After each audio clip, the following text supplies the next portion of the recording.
I think that the rules of improv are actually really applicable. This kind of notion of keeping the ball in the air and saying yes and not saying like no, I refuse to have that conversation. Or it encourages a kind of I don't know, liberalism with idea. You know what I mean by that word, but like a kind of openness to different ideas. Also, you know, when I trained as an actor at NYU, you're doing so much. You know, I throughout high school I was an insecure Midwestern kid, and I think I got to grad school and my shoulders were up by my ears. I think I was just tense, you know, and it was I don't know, you can feel it when I go back into it. So we did Alexander technique, which is about, it's designed for dancers, but it's about getting your body back to its kind of more natural state. They tell you to look at babies who are, you know, always. I think desks really hurt us actually. Yeah. Isn't when you talk about that, you suddenly feel like, oh my God, I'm so tight. So we did a lot of physical stuff about releasing your voice. You know, singing is a really powerful thing. Yeah. So I feel that even if I don't act anymore, which I don't have plans to stop, but even if I go anymore, it feels like everything I learned. On top of that is just actually in the acting class, listening that's where it is. Yeah. And we could all, I think, use some listening lessons and also this notion of like what is truthful, because it's a strange thing, you know, truth under imaginary circumstances, because it's fake, but at its best, it will get closer to a truth than you could in your life. Again, we're also talking around things a lot. We don't. Drama, you're not trying to show an average day in the life. You're trying to show the most heightened moments, right? So, at its best, it would illuminate something about what it means to be alive, or something in a way that our lives don't really. I think that's why we need stories and why we're in love with them. Yeah. David, I want to invite you to join the conversation, and I also want to invite the audience to get your questions ready. We're going to take your questions in a bit. And I want to, as you formulate questions in your mind, say a couple things. Number one, we want to hear questions. Formulate it so that there's a question mark at the end of the sentence. And also, we're going to stay. I'll take your short speeches out there and rants. We want to stay on the topic of the intersection of the arts and psychology. I'm sure there are lots of other questions you have for Josh, but let's stay on the topic. David. Can we get back to the avatar? Sure. You said we were going to go this direction. Okay. You know, the question in my mind, one of the questions is, playing a role for such an extended period of time has to put a strain on you as a person. Your character evolves, changes over time. And you said, you know, aspects of yourself get incorporated and used in a particular way, comedic way. Right. I'm interested in that strain. How do you deal with that? I don't drink anymore.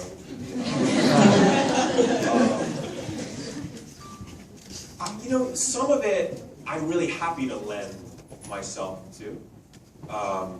As much as I sometimes struggle underneath the weight of this avatar that's not really me, I also feel like he has so many noble qualities and so many, you know, he's a virtuous person in a world that doesn't always reward that. And one of the things that's interesting about this show, the way it's conceived, is it's bookended by, or just the structure of it is this father who's at the other end of these tales telling the story to his kids. So you know, or you can assume that the story has a happy ending. He finds the wife, he gets the kids.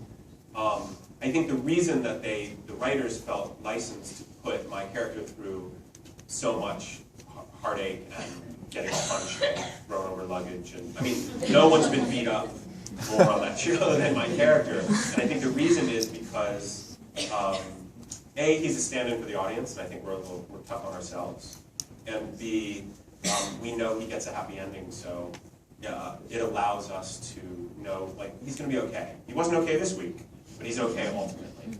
So there's the voice of the future and there's the present one going through it. So I take solace in that. The other thing, on a basic level, I'm pretty good at knowing that I can punch the clock and go home. And it's only, I mean, a lot of my friends know, like, they don't even watch How I Met Your Mother and don't understand that it's this really big show, like, which is charming to me. Like, my friend who makes stuff was like, she saw someone come up to me and she's like, so this show is like a big show you're on? I told me that you're a friend of mine. She just has no idea. She's, so I'm able to compartmentalize it or let it go. It's just a strange thing that there's again, this notion that certain things that I love or value are, there was a great episode of How I Met Your Mother where they go to this fancy New York party and like Ariana Huffington is there and Peter Bogdanovich is there. Do you guys remember this one?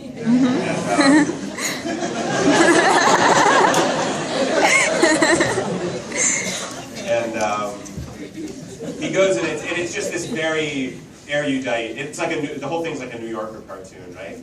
And his friends are like, "Oh, get us out of here! This place is horrible." And Ted, like, it's like a flower that hasn't been watered. Like, he just comes to life, and he loves every minute of it. And he's at his pretentious best, But the joke of that episode is like, whenever Ted says something intellectual, people do like a fart noise. So I don't know. It's made me feel sometimes like I've actually said something on like if I say something, really people write back like fart noise. It kind of hurts my heart a little bit, because I'm saying something in I don't know. And it's funny also because the writers of the show are much more aligned with Ted and his tastes than they are with like Robots versus Wrestlers or whatever. Like they would rather be at that party, but they, in their populist grab, they make fun of it because we have a tradition of anti-intellectualism in America, right? So in some ways, I've had to carry this burden of getting farted at when I want to be like have a conversation at a certain level, and that in a way, liberal arts, I suppose, was some sort of personal way, setting it at a liberal arts college. If you guys haven't seen my movies, I would love for you to find them. But setting it at a liberal arts college, the way that people speak there and have license to speak there was really important to me because that's how they speak. That you can talk about romantic poetry, you can write poetry. As he says, you can say you're a poet and no one will punch you in the face. And that's the way you talk. I mean, I think that the films are really bold in the way that they, walk out onto the plank of earnestness, which is, it is maybe even more than in the intellectual strain. There's a sort of hostility to earnestness that commercial culture, is really just fundamentally. That is the single thing that all commercials share, which is that nothing is really important. Yeah, we're in a really whatever that. I don't know how to describe it, but it's a. I remember when I saw Team America, that those guys, and I was laughing so hard through it. I remember seeing it in the theater, and then at one point I got crushingly depressed watching it, and I was still laughing, but it was hurting me a little bit, and it took me a while to unpack why it was upsetting to me, and I realized that part of is it Matt Stone and Trey Parker? Yeah. Who I think are legitimate comic geniuses, but part of their MO is nothing is sacred. Nothing is sacred. There is nothing they will not destroy. And what started to upset me upon reflection was, well, if nothing's sacred, then nothing is sacred. Yeah. Nothing. Yeah. And I feel like I want to live in a world where something is, but I don't want to be like a Chrissy, like don't make fun of that. Like I can take it, But I feel it swung so far in the other direction that I feel there's so few voices for, I don't know, that some of these words sound so, treacly or self-helpy, like positivity or earnestness, or, for instance, I distinguish between sentiment and sentimentality. I think my movies are full of sentiment, great sentiment, full feeling. I do not think they're sentimental. Yeah. And I think my friend Andy Greer, who's a novelist, wrote a great piece, I think in the Daily Beast, about how critics, if they, there's a quote they quote, but if critics feel anything, they call it sentimental. It's like there's this war on feeling anything, and the things they praise are very kind of dry or angry, and I'm speaking very generally. I mean, that's not always the case. But I didn't realize when I wrote a piece for the Huffington Post when Happy Thank You More Please came out called "Why I Chose Happy Thank You More Please Over Sad Screw You Get Lost." And it was basically a defense of why I made this kind of movie, and it was anticipating the critical response, which was very negative. The audience response was fantastic, so I'm not telling you to be afraid of the movie. You know, we won an audience award at every festival we played at, but I was, and I think I was partly punished for daring to step away from television and direct a movie. But it really, I didn't realize that I was stepping into a landmine culturally, which is, you know, there are certain things that you're not supposed to violate or that you're supposed to kind of be in lockstep around. And I realized that it was part of my artistic lot in life on some level, not to get too grand about it, but I realized this was something that I needed to do because there were so few other people doing it. And it's just also, when you're creating a movie, it takes years to make it. So if I'm going to spend 2 to 3 years in a world of my own creation, I don't want to make Saw 5. I don't want to mutilate people physically. I would rather heal people emotionally because I'm looking for those things myself. So I'm having to step into and create a world, and I would rather have it be the most healthy, transformative world I can, while also being entertaining and hopefully illuminating and inspiring other people. Look, thank you. Thank you.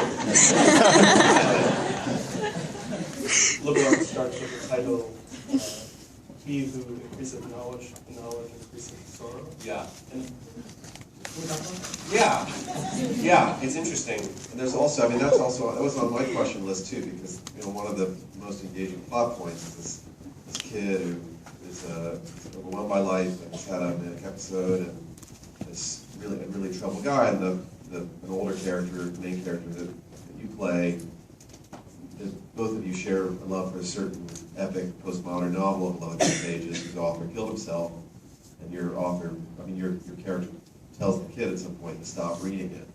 It's really, it speaks to that. Yeah. About art and. Yeah. It's a quote from Ecclesiastes, "He that increaseth knowledge increaseth sorrow." It's necessarily provocative because you have to consider what is knowledge. What does that mean, knowledge? And what does sorrow mean? I mean, the knowledge is a very provocative word in biblical terms, just because the tree of knowledge of good and evil. Like, what does that mean? And that's a whole other evening that we'll do. But in the context of the movie, my character Jesse is someone who never quite got out of college in his state of being.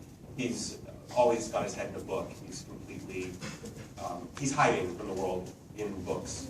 And he's not a happy person. He's a very disconnected person. So I think literature, for instance, or book learning at its greatest will provide you with a more vital connection to the world. So you read a book and you put it down and you feel that you can live and engage in a deeper way.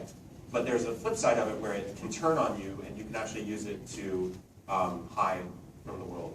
So I also think that there is some truth to the fact that you know, when you know certain things, that there is a bit of ignorance is bliss, and I'm certainly not an advocate for ignorance.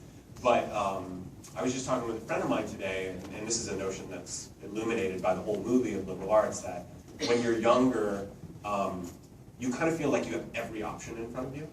And as you get older, it's just like things narrow, and you're suddenly like, oh, I guess I'm a person who does this and not that. And I don't see myself really doing that, and there's something sad about that. It's like you come into your own, and you come into who you are and what you're about and how you behave, and then all these other options are suddenly off the table. And I think that there's, that's a kind of knowledge, like knowledge. It's a kind of knowledge of who you are and what you are about in the world. and then you have to live with the death of your other avatars, your other possibilities. I'm curious about that from a clinical point of view, David, this question of developing a character. Is that an important thing in psychotherapy? I mean, is that even a language that you would speak, that one of the things we need to do to live healthy lives is to sort of identify who we are, almost as though we're written and we need to play it well? You know what? It's an interesting question. I've been thinking more about the genre of sitcoms in the past week than ever before. Sorry. It's okay. Forgive you. And it seems to me, you were touching on this earlier with the avatar point, which is one I want to get back to. We in the world just encounter. We are in roles all the time. We're in roles in our family. We're in roles at work. We're in roles with our friendships. We're in roles on TV. And one of the things that I've been thinking about, the connection between acting and serious mental illness, is that oftentimes for the seriously mentally ill, there's a reduction of the person into a singular role. They get into a stereotyped role. They get treated the same way, whether it's in their family, in the context of their treatment, and they get stuck in it. Yeah. Now, they contribute to that in some way, and the world contributes to that in some way, but my work with the seriously mentally ill is about opening up what people are multidimensional. Yeah. And often becomes hard to appreciate that. Yeah. And so, I've been sort of thinking about acting as almost as a bit of a mirror or an experiment with, the world asks you to play a singular role. Yeah. Ed Mosby is, kind of broadly drawn. Yeah. A little slapstick. But that's what they want from you. And, they're asking something of you. And it's, in the world, we're always asked, Right. to play a certain role in our relationships. So I think, my question about how do you manage that when, your Twitter feed treats you like you're just like Ed Mosby. I just need to get off Twitter. But it seems to me how you manage that is something about how we all try. I think I'll be managing it forever on some level. Yeah. I mean, Ron Howard's managing Opie. Very well, I think. Yeah. Would that I have such a... But how people can kind of open up to be more multidimensional or three-dimensional. Yeah. Well, one of the best acting lessons I got at NYU, something that Ron Van Loo, my teacher at NYU, said early on, maybe the first or second class, he said, "You're here to expand your definition of yourself." And that's just something that is always kind of growing in me. Like, what does that mean, expand your definition of yourself? Because if you get cast in a certain role that you feel like, well, I would never do that. Like, how do you step into that? And I think one of the best for all my talk of, loving inspirational movies, one of my favorite movies is Todd Solondz' Happiness. And Dylan Baker gives this performance that is one of the scariest, most fully inhabited performances ever. He plays a pedophile. And I talked to him about this because I was a reader, right when I got out of school, I was a reader for him for an audition, a part that he got, and he is totally brilliant. But I told him how much I love that performance, and he said, yeah, just imagine having daughters and taking them to the playground and people look at you. And he's like, they're mine, I promise. I didn't talk to him about process, but I'm entirely convinced that he had to sit with himself and say, where does pedophilia live in me? Not, where does it live in this other guy, but where? And if you talk about like the kind of Jungian collective consciousness, like whatever's going on out there is also in here. And I think we're expert finger pointers and blamers around like, well, if they would just knock it off, I'm doing my mom right now. If they would knock it off, then everything would be fine. But we're very not accountable in this direction. So one of the things that actors do, and this is why I think in Greece it was venerated and elevated, and everything in the town stopped. I mean, everything in the city stopped when there was a play, because it was like going to church, or it was a holy ritual, is because they were standing there shamanically, kind of channeling these archetypes so that there would be a collective and individual illumination going on. And I think that that's at its finest. I don't always think that that's where we're operating from. And sometimes I was also talking with my same friend today about going to see, I'll go see one, blockbuster movie a summer, and then you see the previews before, and if I don't see a lot of those movies, but you see what these big studios are turning out, it's like, oh my God, this is what people are watching? It kind of appeals to the lowest part of ourselves, and that's always a little freaky for me. I can't even imagine if I had kids where I would be I'm already a concerned parent. Yeah, so it's a strange gig, That's it.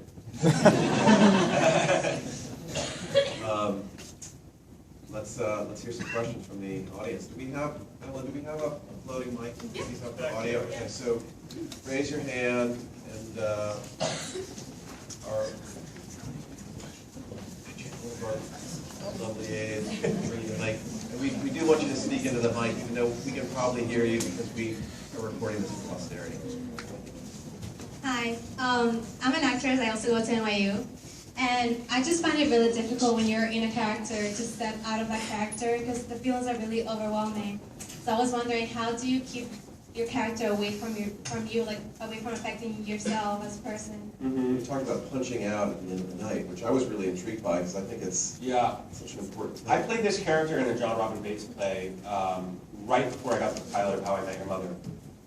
Weirdly, I played this this guy who, it was in the 60s, I think, and he was gay and he could not deal with it. So he was very self-loathing, and he was in this affair with this guy. He was very passionate, but it was not the life he wanted to live. So he basically said, I'm killing this part of myself, and he ended up marrying a woman, and tragedy ensues. But it was a really tough part for a lot of reasons. Just it was incredibly vulnerable. I was naked on stage, which I'd never done,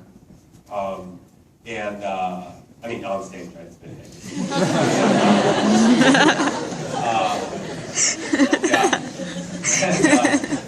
It was also, but so I developed this thing, and it was actually a recommendation from a friend. It was a 3-act play, so the first and third acts took place in modern times, and the middle section was a flashback to the young them. But they do 2 different characters. One was the modern guy, and the middle section, which was kind of the meat of that for me.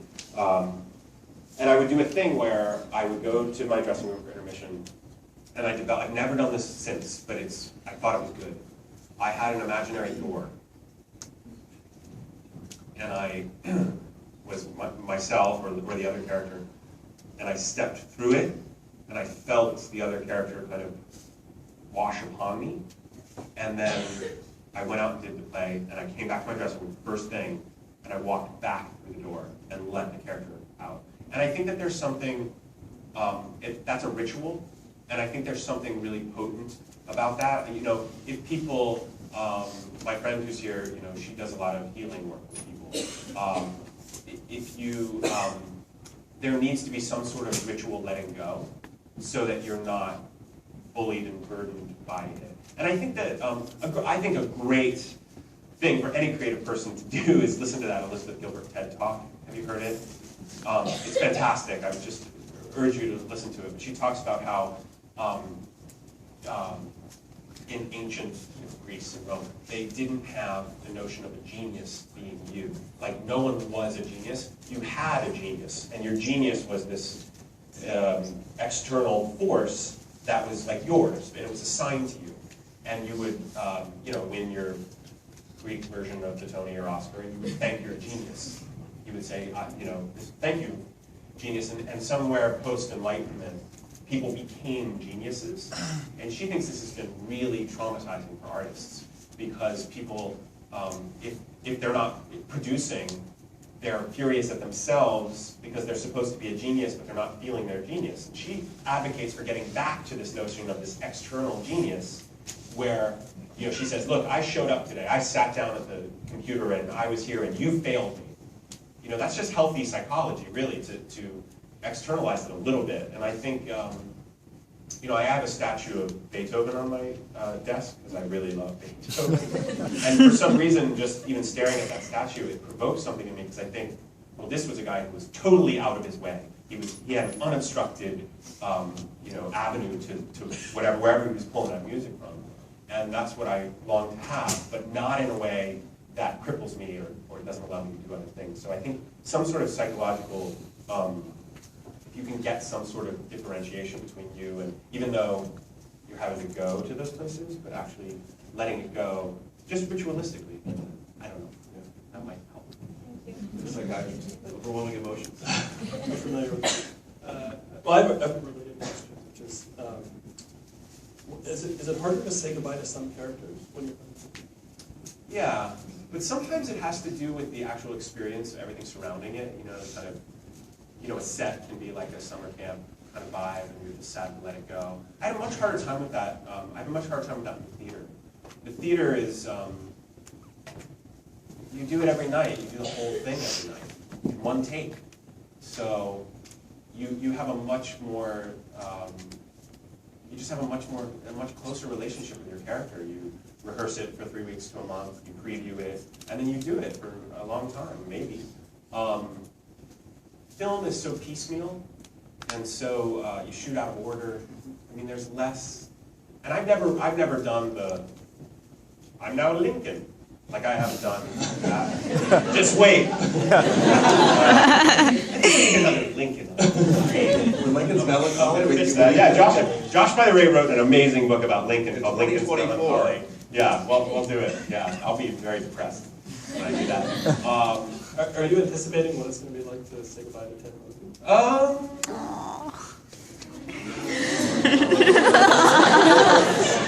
Everyone else is.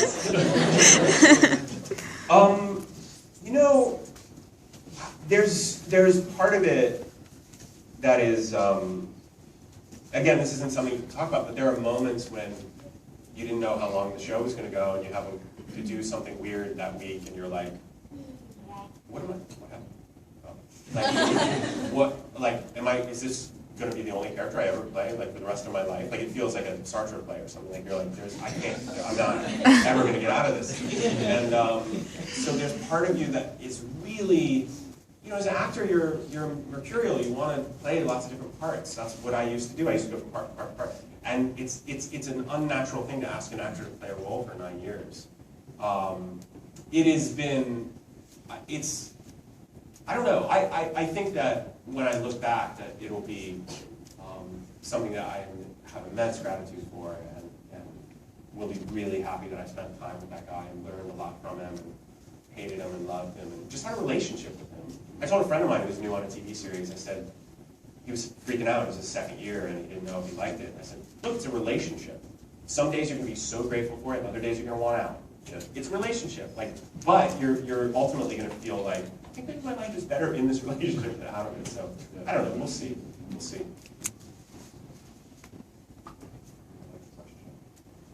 Hi. Hi. There's this line in liberal arts where Richard Jenkins says that there has not been a day that he's been teaching at a college that he has not felt 19. Yeah.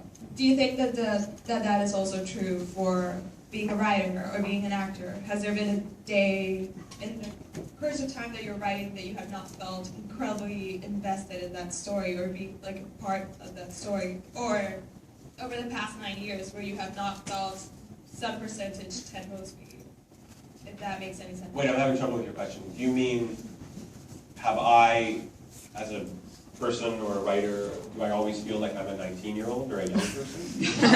No. All right, do you feel like when you're writing, is there a part of your time that you still feel like you're in that story? No. Or when you're or over the course of the year, Yeah. 9 years, have you felt like you're still somewhat Ted Mosby or something else? No.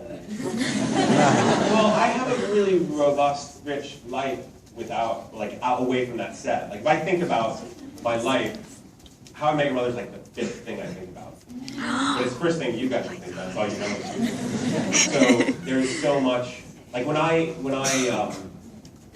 leave the set and I take off the clothes and I take the makeup off my face, like I really go away, you know. And when I'm writing something else, it's such a joy and liberation because I don't feel like, I feel like I'm living in some entirely other world. That's why I feel the whatever Ted Mosby-ish prison one I might feel in is entirely imposed externally upon me. I don't feel it internally. Thanks for watching. We have another question over here. Hi. Hi.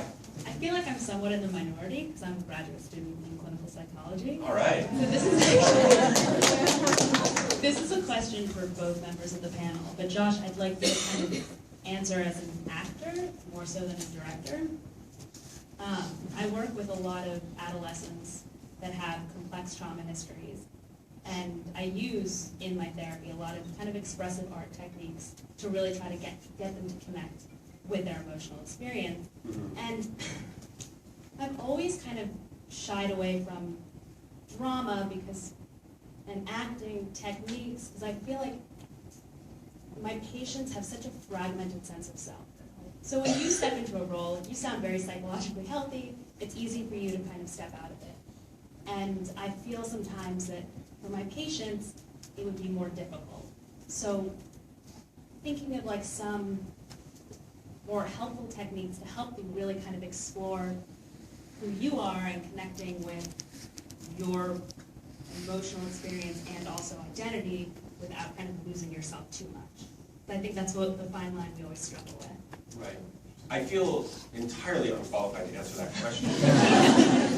Mainly because if you were working with actors, I would say, well, here's a couple of theater exercises, or so whatever. I just, working with trauma, people who've been through deep trauma, I don't, there's so much about it that I don't understand. And I will say that as an actor, one of the things I found is I had to go to my own places of trauma or resistance. I found, for me, getting psychologically healthy was of the utmost importance so that I could be, it's like that, is it there? I sound like Ted Mosby. But the line about be normal and ordered in your daily life so you can be wild and daring in your art. So I kind of felt like the more boring I could get, or I could strip away as much dysfunction as I could so that I could create something. But that's just me. I wouldn't know. David, this might be more your... Yeah, I guess it seems to be any... Josh has been born then for the Austin Griggs.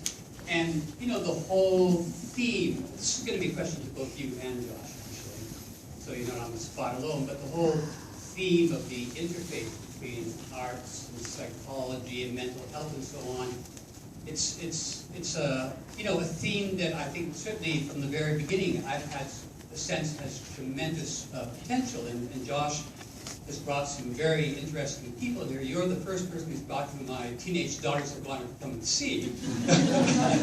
But the question really is, a lot of the questions that people are asking have to do with, act